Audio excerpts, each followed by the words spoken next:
Someone has a problem, you help them solve the problem, whatever it is. It could be boredom. It could be they need to unclog their sink, something like that. So if you have the searcher intent, if you have that visitor in mind, if you help them solve the problem, usually I think that is going to work out for the long term.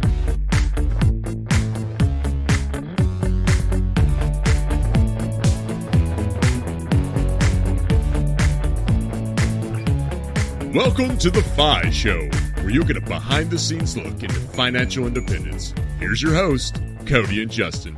Hello, everybody, and welcome back to another episode of The FI Show. Before we get started, let's check in with the co-host. What's going on, Cody? Hey, what's going on, Justin? It's definitely been a difficult week. This past week was a lot of community support, helping our Black community friends in the FI space and just friends in general. There's been a lot going on with the coronavirus and the Black Lives Matter movement, but even though everything is crazy, I'm trying to keep a level head, trying to stay motivated, trying to stay committed to all the stuff I'm doing. But yeah, how about you, man? Yeah, I totally agree. I mean, 2020 has just been a marathon. It's been a ton going on. And obviously, I think, we're trying to do things that we can. Everybody's trying to do things to help. But we went out to a spot in New Hampshire with a camper van that was very remote. We had no cell phone service. And we just kind of spent the weekend outside with no access to internet, cell phone. So that was a really good, just kind of time to unplug. And now before we jump into the episode, let's take a moment for a quick word from our sponsor.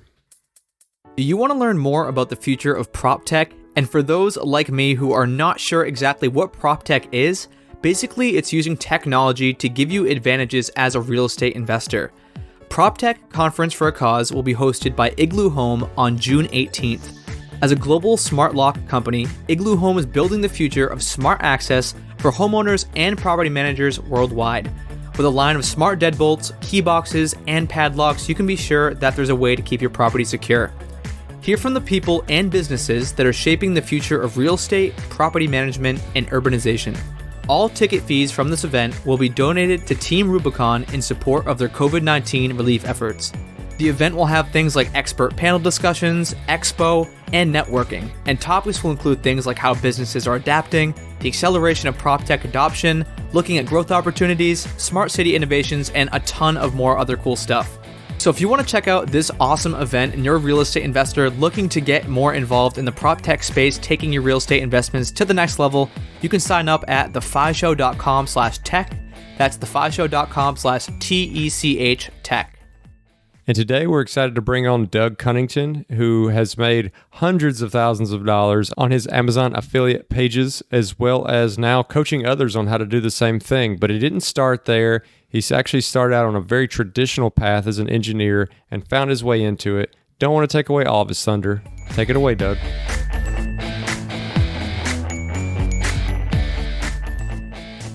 Gosh, it was way back. We'll go way back when I had like a full head of hair. People can't see me, but I'm quite bald. And I think it was like 12 or 13, and I wanted to get a CD player. So I went to my dad, hey, I really want to get a CD player. He's like, sure, but how are you going to pay for CDs? What are you going to do after you have a CD player? And I was like, I don't know. So I made a plan that night. I think it was a Friday evening. Made a plan that night to cut grass. So next morning, Saturday morning, I got the mower, started pushing it around the neighborhood, stopped at houses that had like tall grass, and landed my first client at that point. And I was like, okay, well, I need to have a plan. And I was stupid enough to like walk around with a mower. And I mean, people feel sorry for a kid pushing a mower around the neighborhood. So yeah, I did that for maybe like 6 or 8 years, something like that, until I was midway through college, something like that. So if you did that for 6 to 8 years, that must have meant that it was somewhat successful. And when you had a little bit of success like that, did you see like a domino effect where it started making you pay attention to other parts of finance or maybe even get more interested in entrepreneurship? You would think that. I mean, it was moderately successful. I made enough money to, start paying for my college and buy my own cars and those sort of things. So I was always making some money and had a lot of cash on hand. I didn't really find any interest in like entrepreneurship until like many years later by accident. Pretty good in like math and science. So the path was like science, math, engineering. So I have an engineering degree and just kind of went down that corporate rabbit hole of engineering. So I wasn't like, hey, I'm going to start a business. This is awesome. Looking back, it would have been awesome to have some mentors that saw the potential and said, hey, you know what? You could probably double down on this and do awesome. It's like the late or mid 90s or so. So if I would have been working on like one thing for that long, I mean, how amazing would it be? But yeah, I just went to college, did my thing, got a job. And then it was a few years later when I started figuring out that I could make some money on my own. So it sounds like a lot of the early money lessons anyway, when you started this lawn care business, it was because you wanted to make transactions. It's because you wanted the money to go out and purchase something. When you started making quote unquote real money, as I'm guessing from that first engineering job, did you have a real goal of savings, or what did that whole thing look like? No, it's pretty sloppy. I was making pretty good money. So out of school, I think I started at like 52,000, something like that. So pretty solid salary for like early 2000s roughly. And I had enough money to, pay the bills, like go out and drink with my friends and hang out, go on awesome vacations and just kind of be frivolous. I didn't have any specific savings goals. I was smart enough to max out 401k. So I say I didn't do too much, but I was like, you know what? I think this is a good idea. So I was maxing those out from like day one. And I mean, I didn't need the additional money. So I was like, yep, I'm just going to make this a priority. So I did that for a few years and I wasn't really saving much on top of that because I was like, oh, the average savings rate is whatever. And like I said, I wasn't like running any huge amount of debt. I was just having a good time in my 20s, We've kind of laid the groundwork about how you got started thinking about finances and you've kind of gotten through college, you're making money. At what point in this story does something a little deeper come along, whether it is financial independence or just taking finances to the next level? So I think the biggest, well, there's two main areas, and my wife isn't listening right now, but if she was, my wife is a just wonderful saver. She saves money really well. And she was like, what are you doing? Like with your money here, this is crazy. So at that point, I started to clean things up a little bit, and I didn't have a budget because I didn't need to, I guess. And once we started like tracking things a little more closely, like that area was in better shape. We were saving a little bit more. She was saving a ton, but I was catching up. The other inflection point is back in 2013. I was flipping through podcasts. I was trying to find a new one. I'm really into homebrewing beer. And at the time I was listening to all these beer brewing podcasts, just totally obsessed with that. Got a little burned out looking for something new. And I found the Smart Passive Income podcast. And that was a life changer. I listened to all the episodes multiple times and caught up with the whole back catalog and eventually found my way into some of the entrepreneurship ideas. I thought it was a total scam, make money online. But as I dug deeper and I followed Pat Flynn, Spencer Hawes over at Niche Pursuits, a few other folks like that, I was like, these guys are legit. They're actually doing good work. And I started, building Amazon affiliate sites pretty much maybe a month after finding Smart Passive Income. And like I said, it totally changed my life.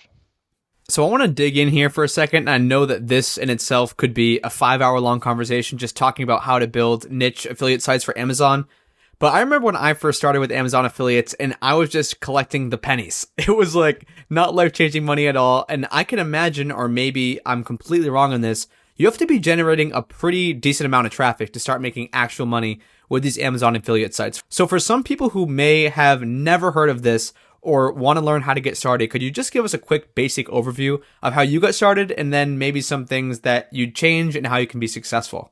So when I started, like many folks, the first few attempts were kind of terrible.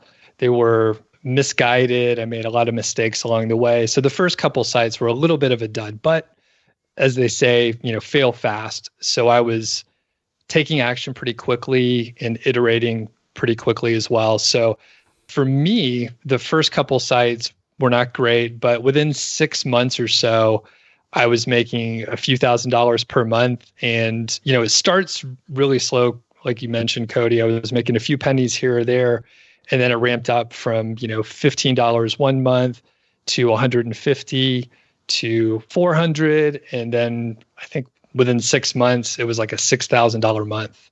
And I was like, oh my gosh, I can quit my job. Like that's, serious money. Even, if you tell your friends early in your like website journey, they're like, how much time are you spending? And you're making $3. Like that doesn't make sense. But $6,000, like anyone can do something with that. So that really brought more confidence to what I was doing in the system. And you can like really see how powerful it is. Obviously, a ton of people buy on Amazon, and it's just a matter of like finding the right people to get to your site and that actually want to buy something. And then you're kind of just a sort of a stepping stone over to Amazon. They were already going to buy something anyway, and you're just helping them determine what product they want to buy specifically. So that's kind of the gist of the site. You're bringing value by curating all the products on Amazon, which, I mean, there are so many. A few months ago, I needed to buy an external hard drive. So I went over to Amazon, typed in external hard drive, and there's like 120,000 results or something. I don't know which one to get. And I really want a list of like 5. I could probably pick between 5, but on Amazon, there's just too many to choose from. So the trajectory can be really quick, and sometimes you don't have to have that much traffic. I was chatting with someone on YouTube the other day, and they mentioned that they had a site that was getting roughly like 200 visitors a day, which is pretty good, but they were making way more money than you would expect from that generally small volume. With 200 visitors a day, you maybe would only make a few sales per day. And Amazon only pays like 1 to 10% commission.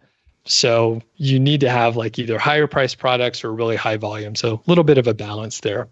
So digging in this a little bit deeper, let's say like a tangible example, like I'm finishing out this camper van I'm doing, and as I go through it, like I find these things on Amazon that I needed to buy. So you could have, I'm assuming like an instructional kind of thing, where as they work through that instructional, they see products they could buy, or you've got like a top 5 things like your hard drive example. Which one of those is probably the best one to get started with, or can both of them be really successful? Both can be really successful. And I love your example, Justin, of the camper van, right? So you're doing a whole transformation. There are dozens of products you could buy, and you're adding a huge amount of value because you're saying, here's how you do this stuff. And you don't have to buy these products, but by the way, it makes it easier.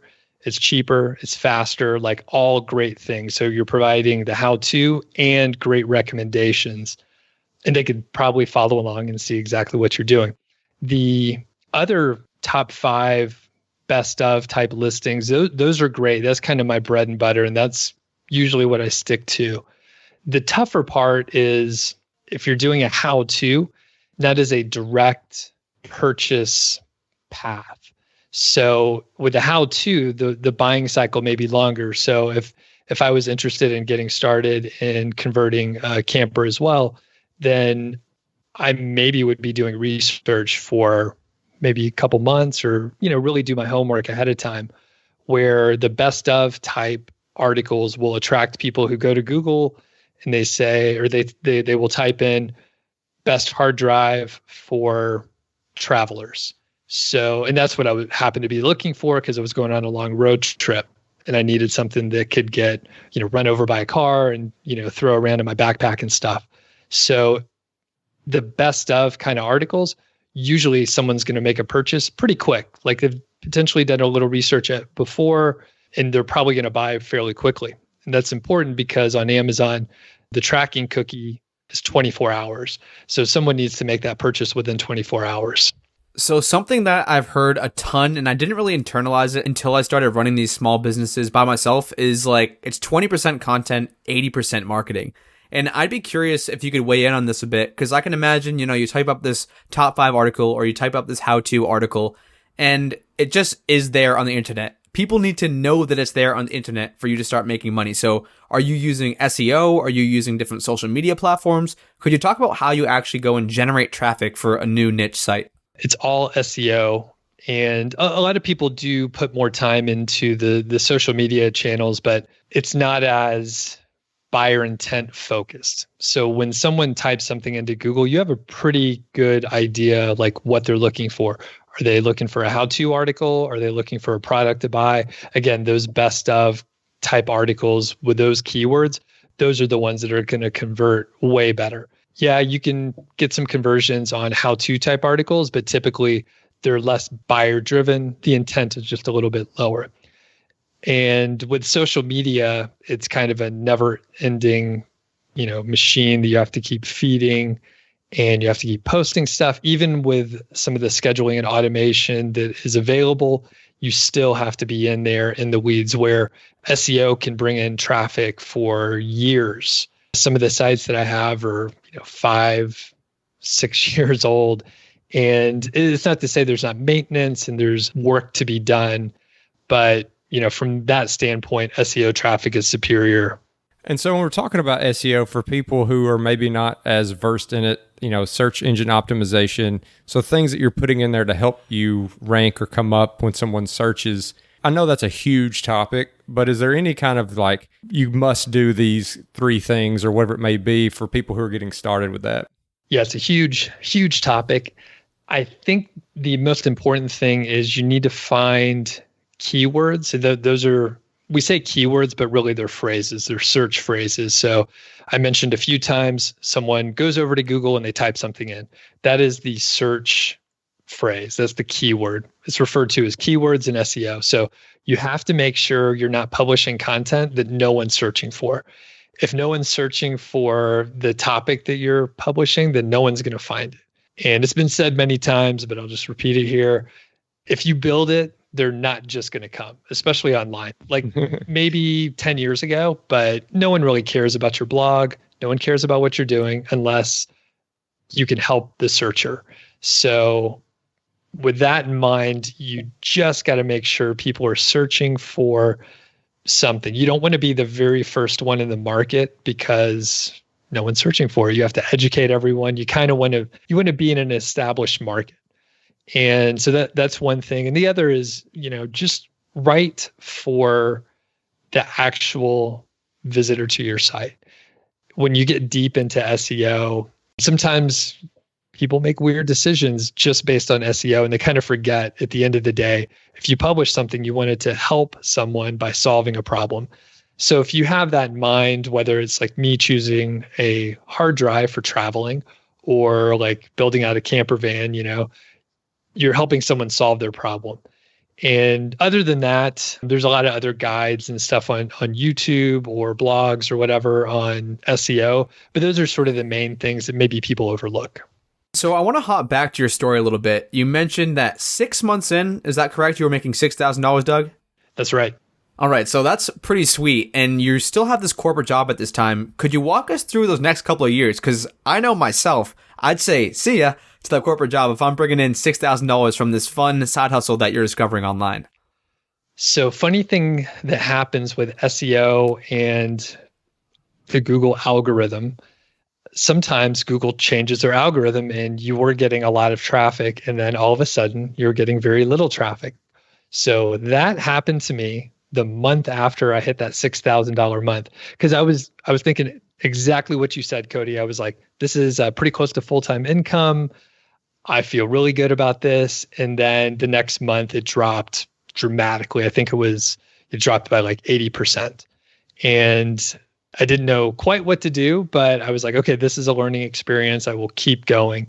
So for another, I would say year and a half or so, I started up a couple other sites and they didn't grow as quick. Things were shifting just a bit, but I kept persevering and pushing forward.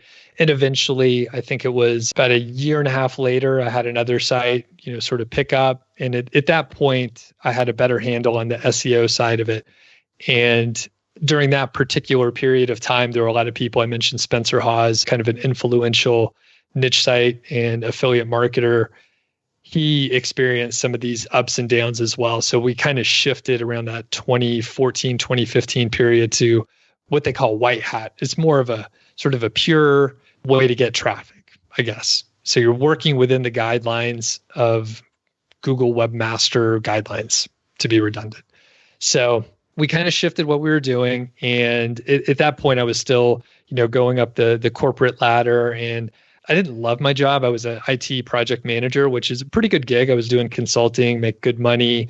I didn't have to travel much. I actually worked from home for many, many years, which gave me free time because I wasn't commuting. And I was able to just have 2 laptops running at the same time, and I would work on both things like throughout the day. So salary wise, it was fantastic because I was sort of double dipping in a lot of ways. And over some time, I eventually was like, this is great. I'm glad I got this side hustle stuff going on. And in 2015, I got laid off. So 2013 is when I found smart passive income, was dabbling for a couple years, made some mistakes, had some success, got laid off in 2015. And I was like, now's my chance to give this a shot, try to take it full time. And at that point, I didn't have like replacement income. I was making maybe a couple $1,000 a month and didn't really know where to focus. So I'll pause here to make sure we're still on track.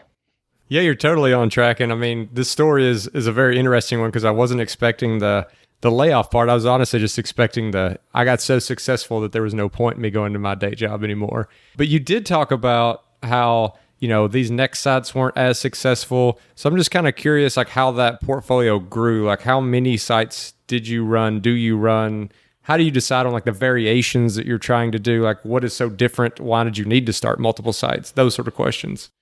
So after that first site had all those issues, I was like, okay, I want to try to repurpose the content because that content over there was still good. So I was starting some sites still in the same niche.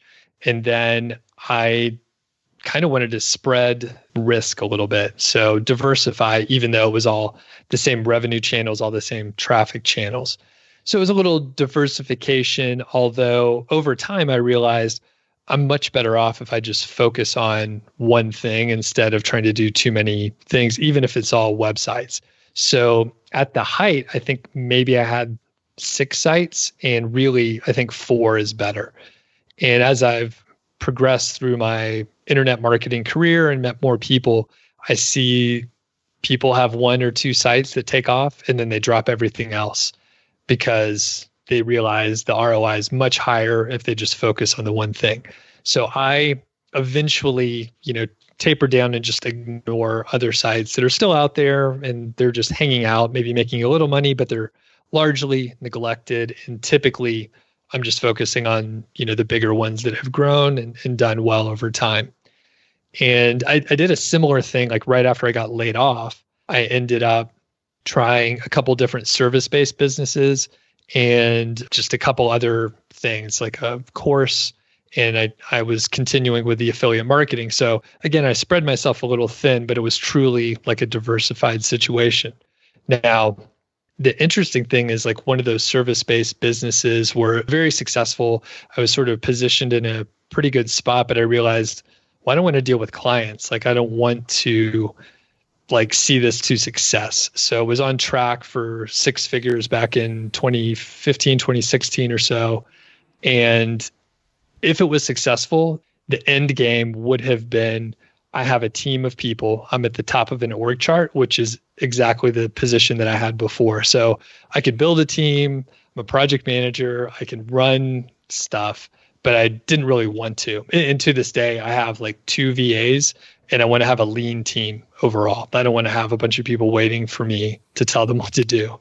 That was actually exactly what I wanted to dive into next. And not everyone obviously listening to this might be interested in Amazon affiliate marketing, but we have a ton of people who make money online in some capacity or another. And as someone who's so busy like yourself, you're running 6 sites at one point, you're starting an online course, you're doing these service-based businesses. How do you keep everything straight? I know you just mentioned the 2 VAs. Could you dig into that? What systems you have set up, maybe some software, and then maybe how you found your VAs and how other people can make their lives easier by cutting down on the work that they have to do themselves? So usually people make things complicated, like right up front. So I usually try to not make things too complicated. Typically, I'm using spreadsheets for any sort of project management.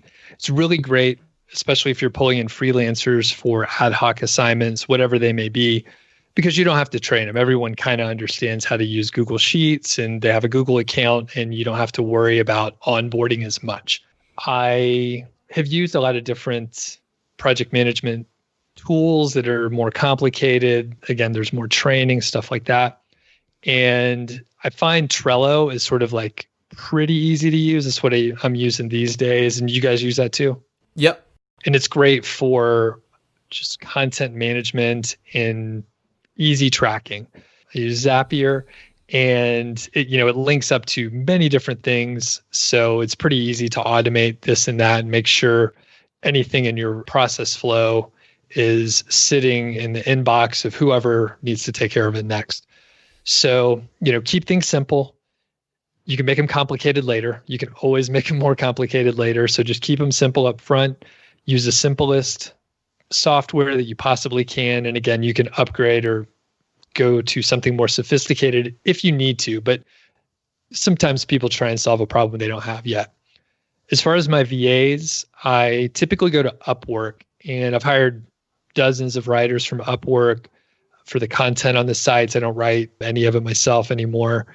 And the assistants that I have, I was basically trying to find an executive assistant and, put a job listing out, which that's another skill that I got from my corporate gig. There was a lot of stuff I didn't like about working that job, but I learned a lot in project management and managing people and then onboarding folks. So I can write roles and responsibilities really well.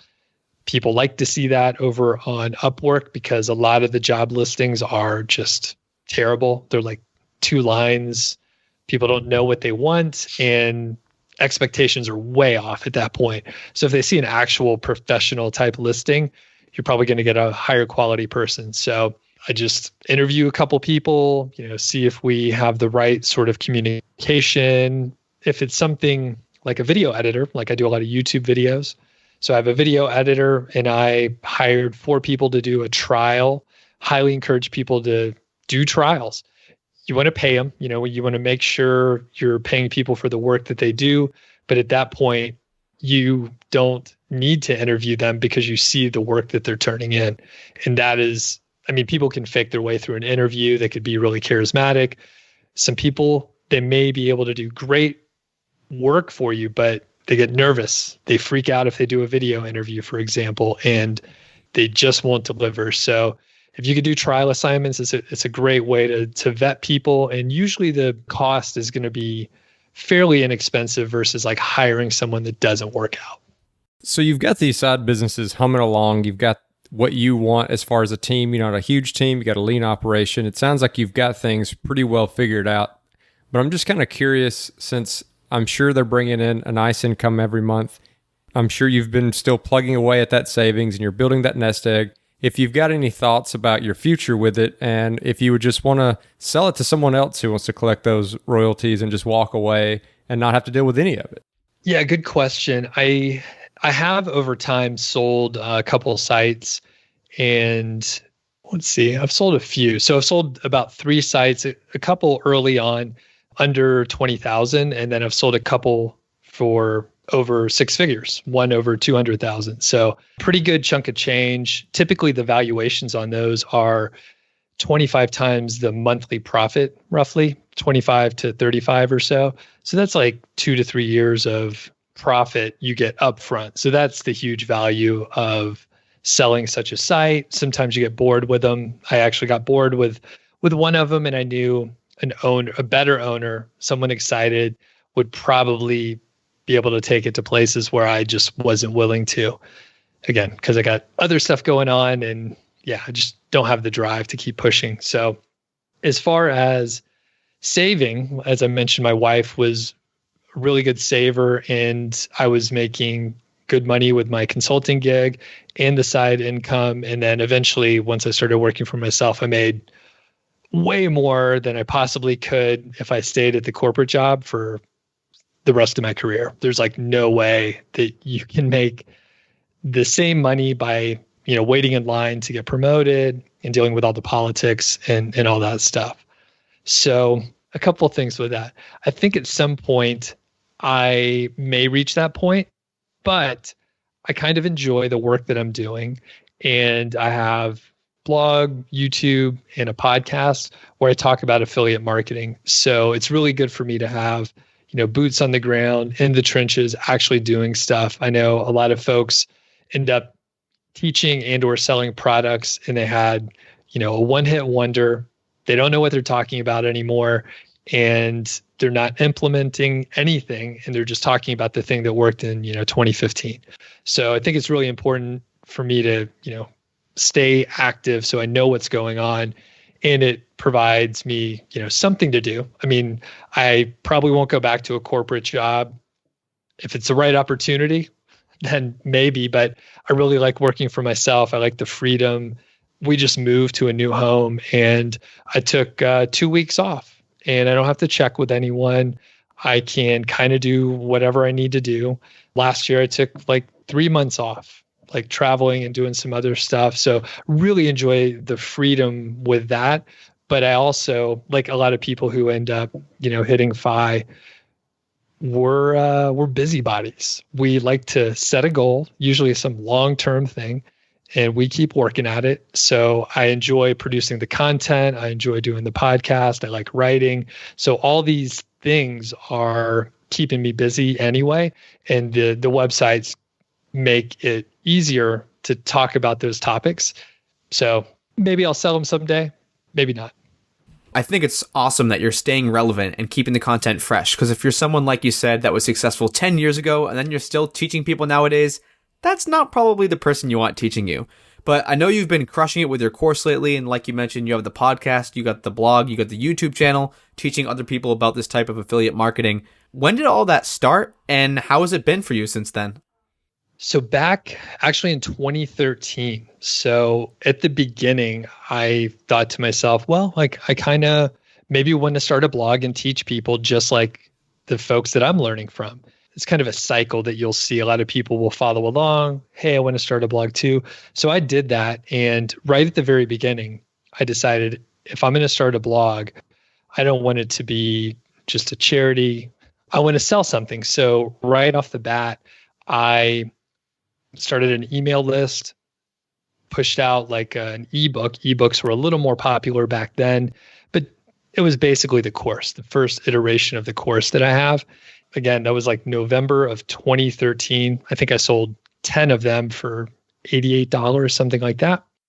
And it was enough for me to validate the idea. People were interested. They liked the project management approach in general. And I mean, let's face it, the make money online industry is really shady. So I try to bring my professionalism to the table and make sure people can trust me a little bit more. Again, the project management is huge. A lot of folks, they have like extra income and they're in IT, they're project managers, they're software people. So those are kind of the folks that ended up gravitating towards me just because of my background. So from the beginning, I was selling something.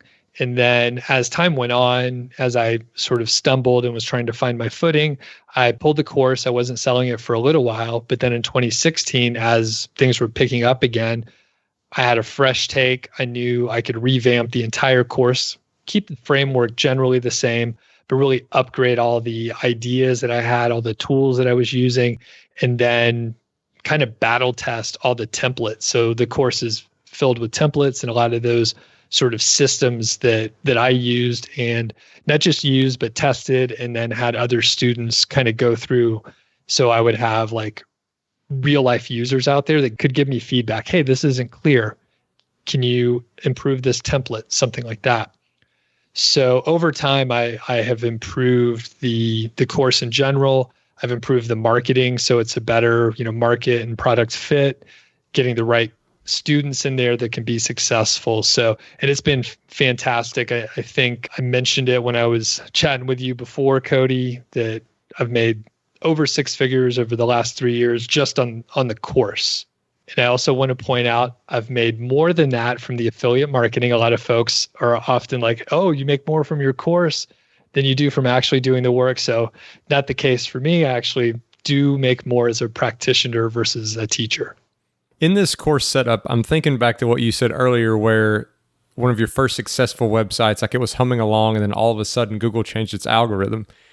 And if you're rolling out these courses, do you ever have this fear that like Google makes this huge algorithm change and all of a sudden your course is maybe not completely invalid, but it is greatly changed, and now all of a sudden you have to rush and try to, make up that, pull some things down temporarily maybe? Like, how would you handle a situation like that? So that literally describes the first iteration of the course, where it was kind of a thing that was working for a little while and then it stopped working. So after I learned that lesson, I realized that how can I make this evergreen?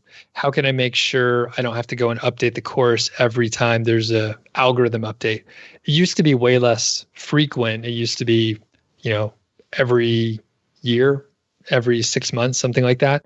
Now there's algorithm updates coming out every month, all the time. And I wrote the course and shot the videos so that I wouldn't have to update as many things. So I pulled out anything that wasn't, at least at the time, and it's held up for almost 4 years at this point, where it's conservative, there are principles that work, and it has the visitor in mind. So back to the point that I mentioned before, if you're creating content, whether it's a podcast or YouTube or a blog post or an affiliate site, someone has a problem, you help them solve the problem, whatever it is. It could be boredom. It could be they need to unclog their sink, something like that. So if you have the searcher intent, if you have that visitor in mind, if you help them solve the problem, usually I think that is going to work out for the long term. And I tried to make sure I didn't put any, risky sort of ideas or strategies in the course after I figured out that I shouldn't do that. So we've been talking a lot about your journey, and it seems like all of this passion around money and side hustling stemmed from entrepreneurship back when you found SPI in 2013. But now I know you're living out in Colorado. You go to the Triple M Mr. Money Mustache headquarters all the time. You're friends with Pete. How did that whole introduction to the FI movement actually happen? Really slowly. I think once my wife and I realized we had too much cash on hand. So this was back when we had our corporate jobs and we were just not spending enough and we didn't have a mechanism to save and we didn't know what to do. I think she started reading some more books. I'm pretty sure she sent the famous blog post, Deceptively Simple Math Behind Shockingly Simple Math. Yes. So I think she sent that and I was like, oh, that sounds good. Great. We'll sort of take that approach. So I stopped paying my other advisor who probably wasn't guiding me that well and realized, hey, we're just going to manage this ourselves. At the same time, I also realized, hey, I don't want to wait until I'm 55, 59 and a half to touch any of this money that I'm stocking away. We need to put this somewhere else. So we started, figuring that up. And then we used to live in Atlanta. So we moved from Atlanta out west. We ended up in Bozeman, Montana for a little while.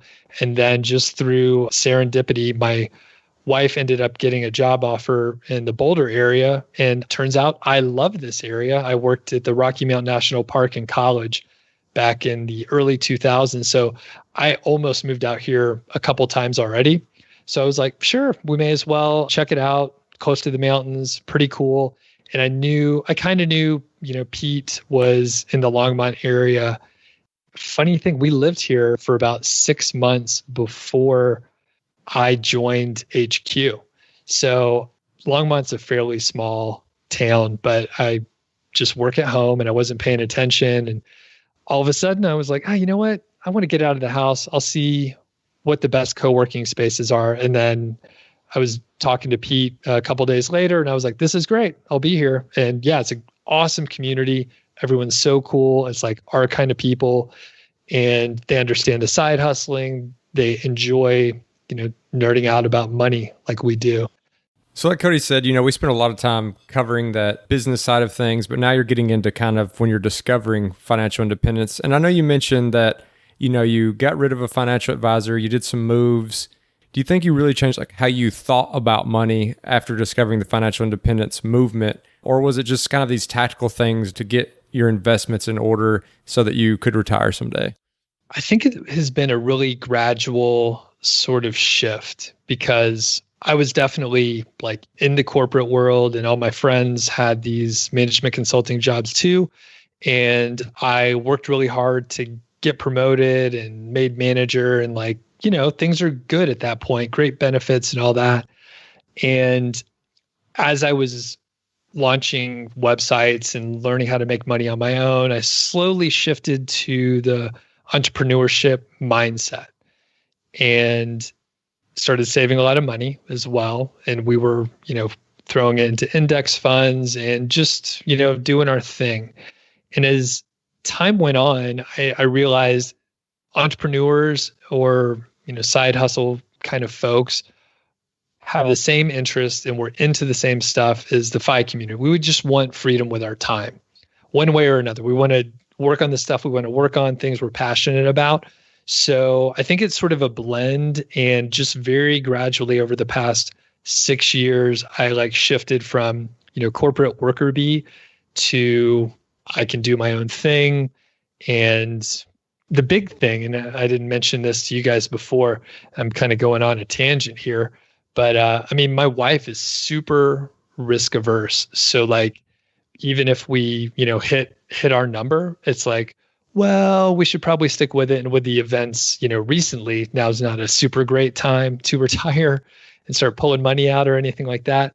But, we're just continuing to do our thing. We quote retired, I would probably be doing pretty close to what I'm doing now. I'm doing pretty short work weeks overall, and I work on the stuff that I want to work on.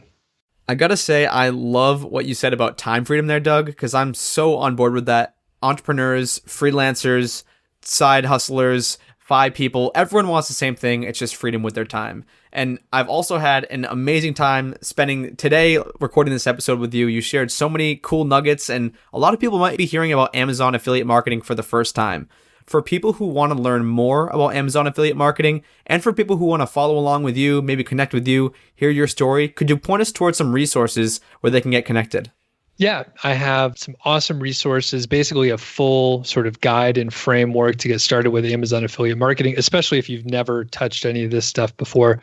So you can head over to my blog, nichesiteproject.com/FI show, and you'll sign up for my email list. You can unsubscribe if you want after you get all the stuff, but I send you some helpful stuff and point you in the right direction.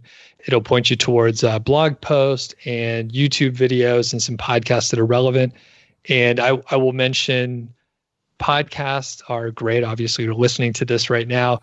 People love the success stories that I have. I've interviewed a lot of people who they started from zero, and I've done many interviews with them. So you can track them along. They hit their first $100, then $1,000, then they quit their job, that sort of thing. So I would check out those resources out there. And like I said, all the templates I use, all the systems, I give all that stuff away for free via the email list. Awesome, Doug. Well, hopefully our listeners will go out there and check that out and see some big improvements for themselves and maybe find a new way that they can earn some money on the side. But one thing we want to ask all of our guests is, for those who are on the path to financial independence, what's one tangible tip that you would give them? So I'm going to cheat and give kind of a combo. It's always important to understand your expenses. And I know if you're just getting started and you haven't gotten a handle on that, it seems daunting to track everything.